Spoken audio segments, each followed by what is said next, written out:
Welcome back to the Financial G-Spot. I'm Robyn Crane, and you're watching the Whatever It Takes Network. And I'm here, I actually have Denise on the phone here. We're going to bring her on camera in a sec, but before we do, I just want to find out, Denise, I know you've called into my radio show before and had some challenges around your money. Tell me, what is the specific thing that you want to focus on today so that you can turn your life around financially? Well, actually, I've been doing an abundance program, and I'm starting to attract some really wonderful stuff. Awesome. But in the meantime, I've been dating for the first time in 10 years. I'm 58. Hey. And most of the men that are, trolling on the site where I put my profile are wealthy, retired, looking for somebody to travel with, etc. But I feel the need to apologize for the fact that I'm upside down as an entrepreneur. Even though I'm a happening business person, I'm going to get where I'm going. But what's the etiquette around dating?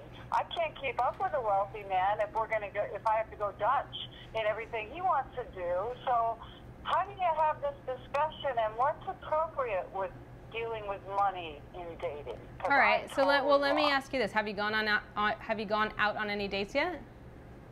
Well, last summer I dated a wealthy man that I met via text by a friend, and we texted for months and finally decided he should fly in and we should spend a weekend. Yeah.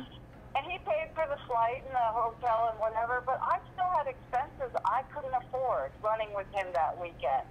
But I was just getting to know him. I can't really say, well, gee, this is the grocery money I'm spending here on our little date.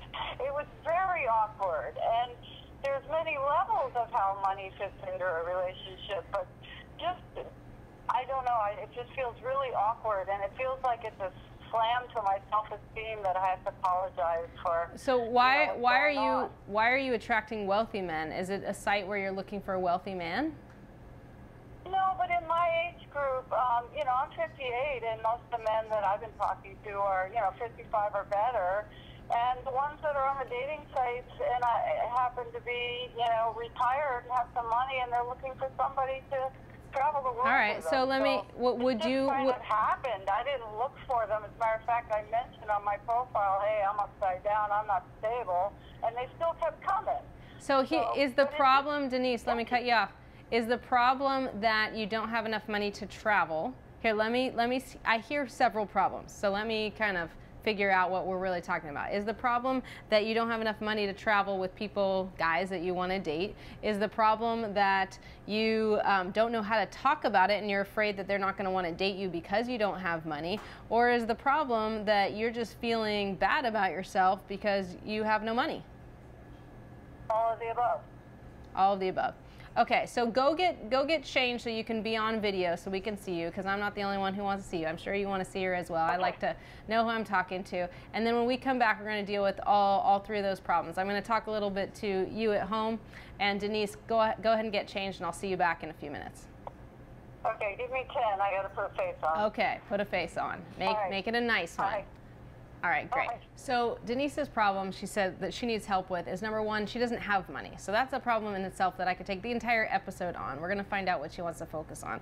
But if she doesn't have money to go and travel and be with these guys and actually be able to date, even if they're not going on extravagant vacations, you do need some money if you want to go out on vacation or go out on a date and you don't want the guy to pay for everything. You might even not mind paying for everything, but maybe you care. So that's one thing we need to figure out. The second thing is if she's also concerned that she's not going to be able to date someone because they're judging her, more that she's ashamed that she doesn't have money and she's upside down, as she said. And if that's a whole nother issue, because if she's concerned that they're not going to want to date her because she's broke, okay, that's the second concern.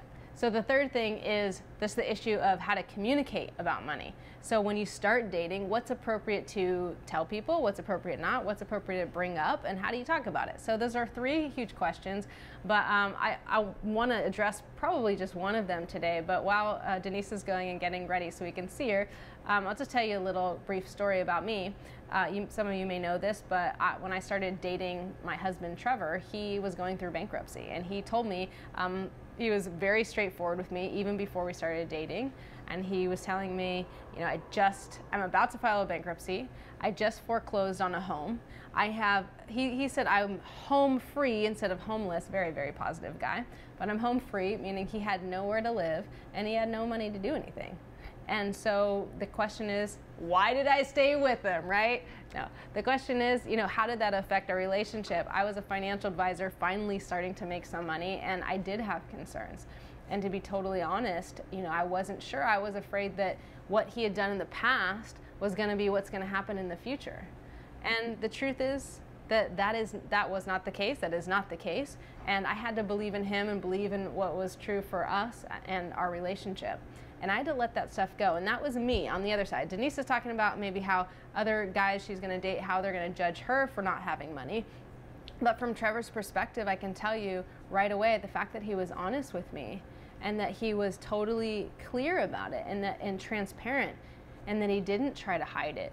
To me, that was huge because I knew I could trust him. I knew that he would always be honest with me. I mean, imagine going to someone you want to date and telling them you just are about to declare bankruptcy. And he had a 2-year-old daughter. So there was a lot of other things going on. And he just broke up with, he and his baby mama just broke up and whatever. So plenty of issues that started our relationship. But I realized that I just wanted to put that aside. I'm not going to let money get in the way.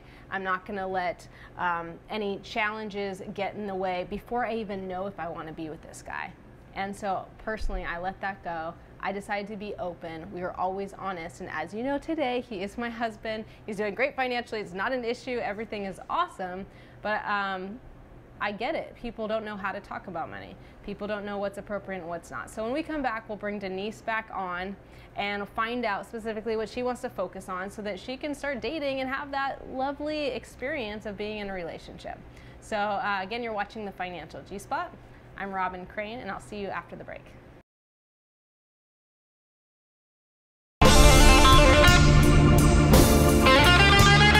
Welcome back to The Financial G-Spot. I'm Robyn Crane here with Denise, who's on the phone, but we're going to record her as well. Hopefully the technology will work so you're seeing her now.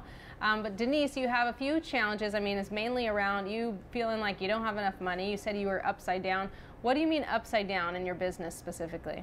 Oh, I'm just not making as much as I put out right now. My family took a really hard hit a few years ago, and so I've just been scrambling to reinvent us, and I'm not there yet. So I really don't have a dating budget, and I can't just go do whatever I want in the dating scene, but the men that I've been dating can. So it's awkward. What's the etiquette around that?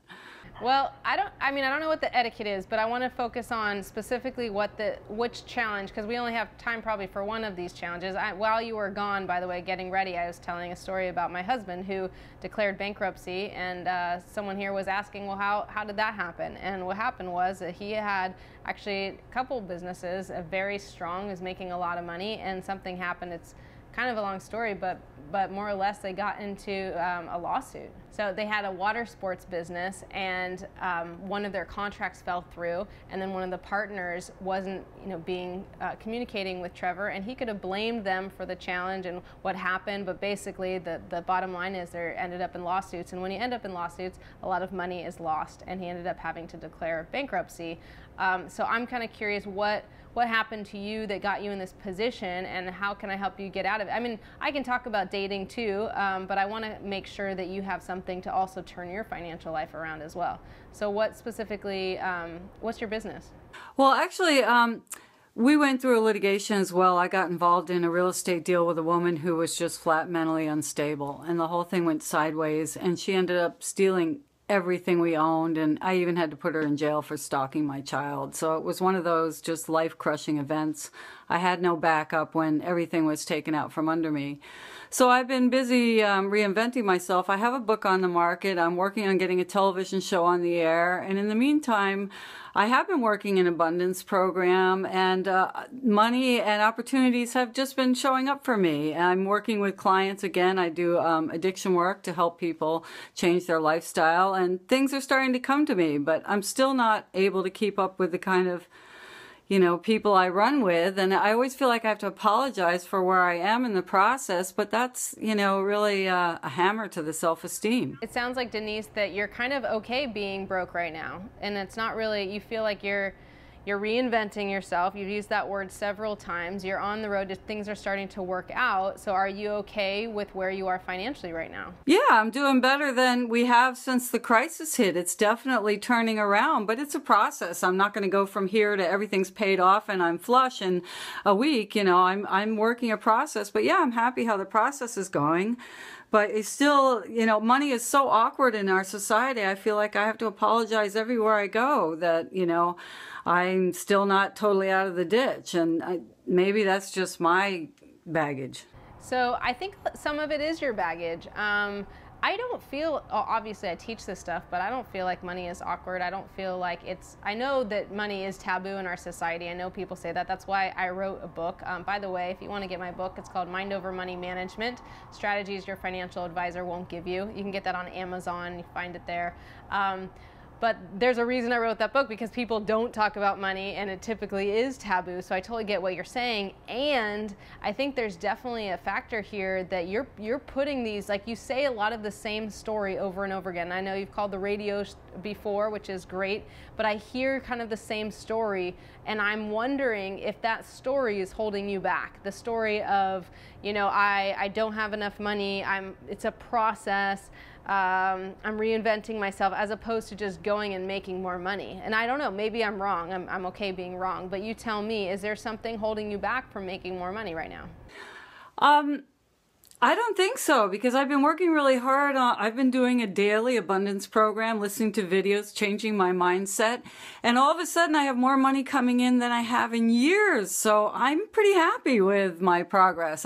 You can always do better, but no, since I talked to you last, I've really been working hard at the mindset and it's working. Awesome. Oh, I love it. And I can't wait to read your book. Thank you for mentioning it. Yeah, definitely. Check it out. So, awesome. Okay, so let's talk about the dating thing, because that's why you're really here and that's what's most important to you. So again, you got to pick one of the challenges. Is it that you're concerned that they're going to judge you? Is it that you just, because we already kind of talked about the first part, that is just you don't have enough money and you feel like you're on the road to having more money and you're making progress, and that's great. You're just kind of picking up. Sounds like you have a lot of debt to pay off, so part of it is that you're making more money, but you still got to take care of the things that happened in the past, right? Which a lot of people are in, so great. So let's put that aside. So the second thing was really, are you concerned that they're gonna judge you? That's You said... Well, let's back up to what you said before the break. When I mentioned I was dating wealthy men, you said, well, what are you doing? Are you on a site looking for wealthy men? And it was like you immediately leapt to, she's a gold digger. Oh, she's a gold digger. There's a song about that. What'd you say? Yeah, you made a comment that felt to me, you know, well, what are you doing? Why are you dating wealthy men? You know, are you on a site looking for them? That's where you immediately went when I told you my story, which wasn't true at all. And so, hold on, pause. Wait. Oh, she's just a gold digger, so I have to announce myself up front that my intentions are, you know, genuine. It's just, I mean, couples can't even talk about money. How do people who hardly know each other talk about it? Denise, hold on. This is so awesome what you just brought up, because this is very, very interesting. So what I said, you actually took it to mean something else, which is really, again, is opening up like some of the stuff that's going on about your beliefs and what the fact that you feel judged when I wasn't judging you. So this is very interesting. So you thought when I said, are you attracting wealthy men? Are you looking for wealthy men? I was just asking. Maybe you are. Some people are. I don't think there's anything wrong with that. And you took it as to feeling of being judged. So this is really interesting. So tell me, like, what would be wrong if you just wanted to be with a wealthy man? What would be wrong with that? Well, because that's not my intention. I'm not looking for somebody to just, you know, buy out my life. And I don't want them to feel that's the basis of the relationship. So there's nothing wrong with me being with a wealthy man, and because of the kind of business stuff I do, I can, you know, speak their language and run in their world. But I don't want any relationship to start with the premise that, oh, you know, you can't pay your way, so this is about me supporting you. It feels toxic. Your concern is more that there's going to be a misconception there.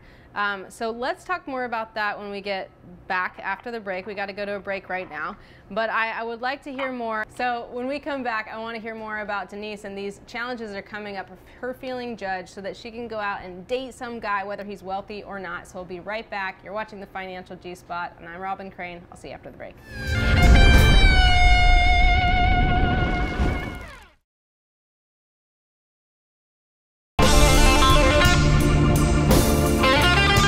Welcome back. I'm Robyn Crane. You're watching The Financial G-Spot. All about that specific area that you need to focus on so you can have the life that you deserve, the life you want. So what is that area for you? I'm on the phone right now with Denise, and her biggest challenge is right now dating. She's upside down, as she says, with her money. However, she's feeling good about it because she's starting to take action that's actually giving results that she wants. You're making more money. You're getting more opportunities. Things are coming to you, right, Denise? Yeah, I'm really pleased with that part. And you had called me before on the radio, and you had mentioned like your challenges with your mindset. So I'm really glad you're doing this program. It sounds like it's working well for you. So you're focusing on abundance. Things are starting to happen, and you feel good about it. But the challenge is that you're two things really. One is that you're feeling like you don't want guys who are on this website, this online site, this dating site, to judge you. And think that you're after their money. That's the one thing. In the last segment I was mentioning that, you felt judged when I said, are you looking for a wealthy man? And I was just asking. I was just curious, nothing to judge you on. But your biggest concern, by the way, that you don't want guys to think you're after their money, the fact that you have that concern may be why you're attracting wealthy guys and why it's becoming a problem.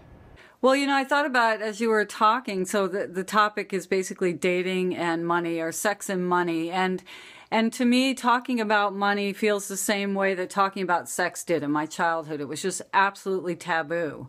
You never ask anybody how much money they have or about their sex life. And so I'm feeling that like ickiness that I'm commingling my financial situation, or however you want to phrase it, with my new dating life, and it just feels icky. So I still have this ickiness around money, and I can feel it now that we're talking. Although I'm attracting more, I'm still not comfortable with it, obviously. Really interesting. Yeah, thank you for that. That makes a lot of sense, because I would never, if I was a wealthy guy, now I don't know if the wealthy guy has an issue, then that's different. But if I was a wealthy man and really felt secure in my own wealth, which is how I feel as a woman right now, I feel very secure. And I mentioned earlier that I started dating a guy who now is my husband, but who had gone through bankruptcy. And at the time, I wasn't secure financially, and I was freaking about money. And because of that, it never even once crossed my mind that he might be after my money, because I didn't have any. I didn't have much of it, right?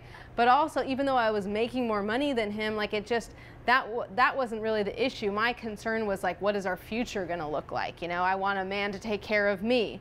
But all my stuff was what I pushed on him, and also probably because I was concerned about money, maybe I attracted him in a place of not financial abundance. Although, even though he was going through bankruptcy, he had more abundance than I did. Like, he never felt restricted about it.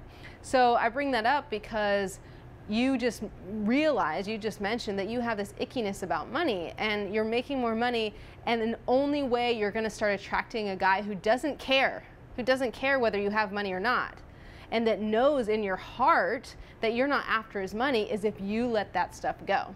Because right now, you're basically bringing up this awkward feeling you have with money into the relationship. So this is before we go into the third aspect of how to talk about it, but I'm just talking about you. And what is one thing you can do, on your own around, you're doing an abundance course. So what's one thing that you can do to make you feel like money is not an icky subject, that money is just fine to talk about, that it's not a big deal, and the fact that you don't have any, you feel okay about. So how can you feel congruent with that instead of having these conflicting parts? Well, most of, the work I do boils down to gratitude. The more grateful you are for what you have, the more it seems that you're, overflowing with abundance, and the bank account numbers don't really matter. So I'll work that muscle for a while. Okay, so work that muscle. So that's perfect. So those of you at home, that comes up for you, maybe you feel like money seems icky, or money seems awkward, or money seems like something you shouldn't talk about. I love that suggestion that Denise just gave, is to really focus on gratitude. What is it that you do have? Focus on all the abundance that you currently have in your life. So great. I'll take that. I'll expand on it, and you can use it at home. Okay, so we've gotten the first part, which is how you're feeling about your money. You feel fine about it if you're telling the truth. And honestly, I question people a lot when they say that they feel fine about money and everything's fine, everything's great, everything's abundant and wonderful, and then I look at their bank account and there's nothing in it. So I often question that. Well, I'm not saying that. I'm saying that where I was 2 months ago, I have way more money and 3 opportunities that weren't even on the table before. So just because I'm not flush, I am actually having results, and I'm pleased. And that was the however. The however is that I really hear it in your voice. It feels real to me that you are excited about your progress and that you're focusing on the right things. You're focusing on, instead of debt and despair and not having enough and poor me, my business collapsed, someone tried to steal from me, and you're not blaming, you're taking responsibility, you're taking the power into your own hands, you're turning it around. So actually, I'm very impressed with that. So I'm like, great. You are making progress. You've made more progress than you have in a long time in the last 2 months.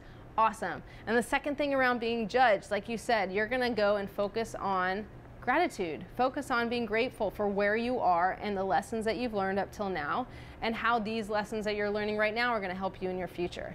Okay, focus on gratitude, because all that stuff, I'm going to say it one more time so you really get it, all the stuff about the concern, what they might think, whatever you think they might think, is all you. You're making that up. And what you finally have to let go of is that you might end up with a wealthy man. And he might want to date you, and if you don't let that stuff get in the way, and he wants to pay for everything, you got to let go and let him pay for everything. And you just so this is going into the third thing of how to communicate it. So how to communicate it is to be open and honest and transparent. I don't know that you need to say I'm upside down in your profile, because it's almost like you're telling people that might be attracting guys who want to take care of a woman. There's the same thing goes on the opposite way, where if maybe a very wealthy man, he's looking for someone who he can kind of take care of. You know, there's that dynamic of take care of my little baby kind of thing. And if you say I'm upside down, it's kind of like, oh, I need to find someone who needs me to save them. So you may be attracting someone who's like, I want to save someone. Does that make sense? Yeah, it's just complicated, because, you know, that him maybe wanting to take care of me, that's further down the road in a relationship. We're talking about getting together for coffee and getting to know each other. What's fair disclosure, you know? Okay, so here's what I'm saying, Denise, is that I'm just saying is what you have on your profile about being upside down is hitting some unconscious belief that he has, potentially, that is attracting a guy who's very wealthy that might want to take care of a woman down the road. So hear me out here. Oh, he's welcome to take care of me as long as we're both okay with the why and the how. I'm not rejecting a wealthy man as a possibility, or one that wants to take care of me. I just don't want that to be the basis of why we get together. Here's how you do it. Here's what you do to make sure it's not the basis. Take that off your profile. It says you're upside down. Anything financial, take it off your profile. That's how you make it makes sure that it's not about anything financial. Make sense? Yeah. Take that off your profile. Speak from the heart, everything about what you want and what is important to you in life and who you want to meet, and that describe that man of who you're looking for, or whatever it is on your profile, who you are, like in your heart of hearts. Yes, you can talk about your business and how you love being an entrepreneur, all the things that are important to you. Just don't talk about the money stuff in your profile. Got it? Got it. Okay. And we're going to wrap up in a sec, but I just want to make sure you have, how do you talk about it? So it will come up. You can go on one date and start with coffee. Start with texting. And then if you're texting for a month and then he's going to fly out or fly you out, you should by then be talking about money and disclose it, but not in a way that you have to apologize for it. You don't. You're happy with where you are. So you just disclose it. And this is where I am. If you want to come out and spend your money, fine, spend your money. If you don't, fine, don't. So put it in his court. Get it? But your job, no judgment, don't expect judgment for him and don't judge him. And all you need to do is just be open and honest. And how do you talk about money? You just be open and honest and transparent. You don't have to talk about how much you have and what happened in your sob story of how it happened. But just if you start to like this guy, you just lead with your heart, not your head. The money, the conversation will come up, and as long as you're honest about it, you'll figure it out. Can you do that? I can do it. Awesome. Well, thank you so much, Denise, for joining me on the Financial G-Spot, and thank you at home for joining me on the Financial G-Spot. Again, this is Robyn Crane. If you haven't got Mind Over Management, the book that's on Amazon, go and get it. It's strategies your financial advisor won't give you. This is something you can use, something you can need, something you're gonna love. It's a fun read. So thanks for watching, and I will see you next time right here on the Whatever Takes Network.